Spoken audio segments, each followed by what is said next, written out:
दोस्तों, कार्टून में अक्सर दिखाया जाता है कि जब कोई व्यक्ति एक समस्या से परेशान होता है तो अचानक से उसके सर के ऊपर एक बत्ती जलती है और वो उसका हल खोज लेता है। लेकिन असल में किसी भी समस्या का हल आपको अचानक से नहीं मिलता। दुनिया में जितने भी महान कलाकार हुए वे अक्सर एक कमरे में बंद होकर नए आइडियाज बनाया करते थे। बहुत से लोगों को लगता है कि मोजार्ट या बीथोवन जैसे संगीतकार सिर्फ अपना वायलिन उठाते और म्यूजिक अपने आप बजने लगता, लेकिन असल में वे बहुत समय तक प्रैक्टिस किया करते थे और अपने अगले म्यूजिक के बारे में सोचा करते थे। किसी भी तरह की परेशानी का समाधान खोजने के लिए आपको उसके बारे में लगातार सोचते रहना होगा। आप सबने आर्किमिडीज की कहानी सुनी होगी कि किस तरह से उन्होंने किसी चीज का वॉल्यूम निकालने का तरीका खोजा था। वो जब पानी में नहाने के लिए गए तो उन्होंने देखा कि उनके बाथटब से कुछ पानी बाहर निकल गया। इस तरह से उन्होंने उस बाहर निकले हुए पानी का वॉल्यूम पता कर लिया, जो कि उनके शरीर के वॉल्यूम के बराबर था। अब इस आइडिया को खोजने से पहले ही वे काफी समय से यह पता करने की कोशिश कर रहे थे कि राजा का मुकुट पूरे सोने का बना है या उसमें मिलावट की गई है। इसे पता करने के लिए वे अलग अलग तरीकों का इस्तेमाल कर रहे थे, लेकिन उन्हें कुछ भी समझ में नहीं आ रहा था। लेकिन जब उन्होंने पानी को बाहर निकलते हुए देखा तो उन्हें एक आइडिया मिला, जिससे उन्होंने यह पता किया कि राजा के मुकुट में मिलावट की गई है। दोस्तों, हमें लगता है कि अगर किसी वैज्ञानिक ने नई खोज कर दी तो उसने कुछ नया बना दिया, लेकिन असल में नया बनाने जैसी कोई चीज नहीं होती। हम अक्सर बहुत से आइडियाज को एक साथ लेते हैं और उन्हें मिलाकर कुछ अलग बना देते हैं। हम जो भी नई खोज करते हैं उसमें हमारे आइडिया से पहले बहुत से लोगों का आइडिया लगा होता है। एग्जाम्पल के लिए न्यूटन को ले लीजिए, जिन्हें फादर ऑफ द फिजिक्स कहा जाता है। बहुत से लोगों को यह लगता होगा कि न्यूटन ने ग्रेविटी की खोज की और फिजिक्स को बनाया, लेकिन असल में न्यूटन का बहुत सारा काम गैलीलियो के काम पर आधारित था। इसके अलावा न्यूटन ने जिन बातों को साफ साफ अपनी किताब में लिखा उसे कोपर्निकस और केपलर जैसे वैज्ञानिकों ने पहले ही साबित करके दिखा दिया था। यहाँ तक कि कोपर्निकस और केपलर का आइडिया भी बिल्कुल नया नहीं था, बल्कि इन्होंने उस पर काम करना शुरू किया जिस पर बहुत से लोग सिर्फ बातें करते थे। यहाँ तक कि उनसे भी पहले अरस्तु ने फिजिक्स के बारे में बहुत सी बातें बताई थी। तो इस तरह से न्यूटन का काम उनसे पहले आने वाले बहुत से दूसरे वैज्ञानिकों के काम पर आधारित था। इनमें से बहुत से आइडियाज ऐसे थे जिन्हें बताने वाले लोगों का नाम भी किसी को नहीं पता। तो इस तरह से कुछ नया बनाने का काम हमेशा चलता रहता है और हर एक नया काम बहुत से पुराने कामों पर आधारित रहता है। फिर नया काम किसी अगले नए काम के लिए एक बेस का काम करता है। हर एक नया काम अपने साथ कुछ परेशानियों को लेकर आता है, जिसके बाद दूसरे लोग उस पर काम करके उसे सुधारते रहते हैं। एग्जाम्पल के लिए कोको कोला के साथ कुछ समस्याएं सुलझी, जैसे अमेरिका के सैनिकों के पास युद्ध पर ले जाने के लिए बोतल का सोडा हो गया, लेकिन साथ ही इससे कुछ समस्याएं भी आ गई। ज्यादा कैफीन पीने से डायरिया और उल्टी हो जाती है। साथ ही सोडा रखने के लिए एल्यूमिनियम के कैन का इस्तेमाल होता था, वो पर्यावरण के लिए नुकसानदायक है। अब इन समस्याओं को सुलझाने पर काम किया जा रहा है। बहुत से लोग सिर्फ वही देखते हैं जो वे देखना चाहते हैं और इस वजह से वे कुछ भी नया नहीं जान पाते हैं। कुछ भी नया बनाने के लिए आपको बहुत सी चीजों पर गौर करना होगा। इन छोटी छोटी चीजों को देखते हुए कुछ छोटे छोटे कदम उठाने होंगे, जिससे आप नए सवालों के जवाब खोज सकते हैं। एग्जाम्पल के लिए स्टीव जॉब्स को लेते हैं। जब उन्होंने आईफोन निकाला तो उन्हें इसका आइडिया अचानक से नहीं मिला था। उन्होंने इससे पहले खुद से बहुत से सवाल पूछे। उन सवालों के जवाबों ने और भी समस्याएं पैदा कर दी। उन्होंने उन समस्याओं का हल भी खोजा। इसके बाद कहीं जाकर वे आईफोन को लेकर आए। सबसे पहले उन्होंने पूछा कि इस समय के स्मार्टफोन्स काम क्यों नहीं करते, क्योंकि उनमें कीबोर्ड लगा है जो कि हर तरफ के ऐप के साथ अच्छे से काम नहीं कर पाता।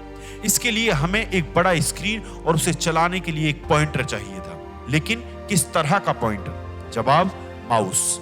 पर कोई भी अपने साथ एक माउस लेकर नहीं घूमना चाहेगा, तो उन्हें एक स्टाइलिश चाहिए, पर स्टाइलिश तो आसानी से खो जाते हैं। तो फिर पॉइंटर की तरह वे अपनी उंगलियों का इस्तेमाल कर सकते हैं। इस तरह से उन्होंने एक टच स्क्रीन फोन बनाया। उन्हें ये आइडिया एक दिन में नहीं आया था। उन्होंने छोटे छोटे कदम लिए जिससे वे एक अच्छे आइडिया को निकाल पाए। लेकिन कभी कभी हम अपने ध्यान को कहीं और लगाए रहते हैं, जिससे हम छोटी छोटी जानकारी को मिस कर देते हैं। इससे हम हर तरह की संभावना के बारे में नहीं सोच पाते, जिससे हम नया कुछ नहीं बना पाते। अगर आप कुछ हासिल करना चाहते हैं तो उसके लिए आसमान से टपकने की उम्मीद मत कीजिए। इस दुनिया में हर वो चीज है जो आप चाहते हैं। अगर आप मेहनत करें तो आप उसे खोज कर निकाल सकते हैं, लेकिन यहाँ पर मेहनत की जरूरत आपको हमेशा होगी। मेहनत के साथ साथ आपको उन चीजों को भी ना कहना होगा जो कि आपका समय खाती हैं या फिर आपका ध्यान भटकाती हैं। इसके लिए आप अपने हर दिन के लिए एक रूटीन बनाइए। हर दिन उस तरह के रूटीन को अपनाकर आप अपना बहुत सारा समय बचा सकते हैं। रसिया के महान कंपोजर इगोर स्ट्रेविंग्स इस तरह से एक रूटीन का इस्तेमाल करते थे। वे सुबह काम पर जाने से पहले, दोपहर का खाना खाने से पहले और रात का खाना खाने के बाद प्रैक्टिस किया करते थे। वे किसी मोटिवेशन का इस्तेमाल नहीं करते थे, बल्कि आदतें बनाया करते थे। ऐसा कई साल तक करते रहने से उन्होंने कुछ ऐसे म्यूजिक कंपोज किए जो कि आज भी याद रखे जाते हैं। इसके अलावा आपको अपनी गलतियों से सीखना होगा। पहली बार आप जब भी कुछ करने जाएंगे वो लाजवाब तो क्या, ठीक ठाक भी नहीं होगा। पहला काम हमेशा बेकार होता है, इसलिए आपको अपने उस पहले काम को बार बार दोहराकर उसमें से कमियों को निकालकर उसे परफेक्ट बनाना होगा। आपकी यह कमियां आपको हर बार कुछ जानकारी देंगी। आपको यह जानना होगा कि वो आपको क्या सिखा रही हैं। इन्हें अनदेखा करना बिल्कुल भी अच्छी बात नहीं है, क्योंकि इन्हीं से आप खुद को पहले से बेहतर बनाएंगे। कमियां सब में होती हैं और उन्हें मान लेने से आप उन्हें दूर कर सकते हैं। अकेले काम करना हर वक्त अच्छा नहीं होता, इसलिए कभी कभी आपको कुछ लोगों के साथ काम करना होगा। दो ग्रुप्स बनाकर काम करना अक्सर अच्छा होता है। जब कुछ लोग एक साथ काम करते हैं तो वे अलग अलग तरह की समस्याओं को पहचान पाते हैं और एक गोल की तरफ काम कर पाते हैं। वे एक एक स्टेप पर अपना काम निपटाते जाते हैं, जिससे सारे लोग आपकी उसे एक मंजिल के करीब पहुंच जाते हैं। दोस्तों, साउथ पार्क के क्रिएटर्स यही तरीका अपनाते हैं। वे 6 दिन में एक एपिसोड बनाकर तैयार करते हैं। इनका नाम ट्रे पार्कर और मैट स्टोन है। सबसे पहले वे एक समस्या पर मिलकर काम करते हैं। इसके बाद पार्कर शुरुआती डायरेक्टिंग और एडिटिंग करते हैं। अंत में स्कॉट उसमें कुछ सुधार करके उसे तैयार करते हैं। लेकिन बहुत बार आपको कुछ ऐसी टीम्स के साथ काम करना होगा जो कि क्रिएटिव नहीं होती।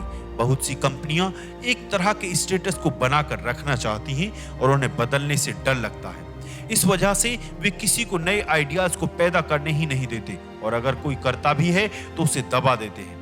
इस तरह के ग्रुप में एक अच्छे आइडिया को सबके सामने लाने के लिए उन्हें वो बताइए मत, बल्कि उन्हें करके दिखाइए। ये ग्रुप नई तरह से काम इसलिए नहीं करते क्योंकि इन्हें डर रहता है कि वो तरीका काम नहीं करेगा तो क्या होगा। तो आप उसे एक छोटे पैमाने पर कर दिखा दीजिए, जिससे यह साबित हो जाए कि वो तरीका असल में काम कर रहा है और उसे आगे लेकर जाया जा सकता है। एग्जाम्पल के लिए केली जेनसन को ले लीजिए, जो कि लॉकहीड प्लान पर नया था। उसने कहा कि लॉकहीड के लिए प्लेन के डिजाइन में खराबी है। इस पर उसके बॉस ने कहा कि इसे ठीक करके दिखाओ। उन्होंने इस पर काम किया और ट्वाइन टेल का डिजाइन निकाला। इस तरह से अमेरिका का पहला जेट फाइटर प्लेन बनकर तैयार हुआ था। दोस्तों, कंक्लूजन यह है कि क्रिएटिविटी हम में से हर किसी के पास होती है। किसी काम में बेहतर बनने के लिए आपको उसे हर रोज प्रैक्टिस करना होगा, अपनी गलतियों से सीखना होगा। एक समस्या का समाधान खोजने के लिए आपको उस समस्या के बारे में काफी देर तक सोचते रहना होगा। साथ ही एक बड़ी समस्या का समाधान खोजने के लिए आपको ग्रुप्स में काम करना होगा। तो अगली बार आपके दिमाग में एक तरह का आइडिया आए जो किसी को सुनने में बिल्कुल बेकार और असंभव सा लगे, तो खुद से कहिए, बढ़िया, अब मैं कुछ अलग बना सकता हूँ। अपने बेकार आइडियाज को भी उसी तरह से अपनाइए जिस तरह से आप अपने दूसरे आइडियाज को अपनाते हैं। क्योंकि जुड़ाव फोकमैन ने जब पहली बार लोगों को बताया था कि ट्यूमर लोगों के खुद के खून की वजह से होता है, तो लोगों ने उसे बकवास कहा था। लेकिन बाद में यह बात सच साबित हुई। इसलिए अपने बेकार लगने वाले आइडियाज पर भी काम कीजिए, क्योंकि बिना काम किए आप यह कभी पता नहीं कर सकते कि वो तरीका काम करेगा या नहीं। दोस्तों, आपको ये बुक समरी कैसी लगी कमेंट्स बॉक्स में जरूर बताएं, और इसी तरह की ऑडियो बुक समरीज के लिए इस चैनल को लाइक करें, सब्सक्राइब करें एंड शेयर करें। बहुत बहुत धन्यवाद। खुश रहिए।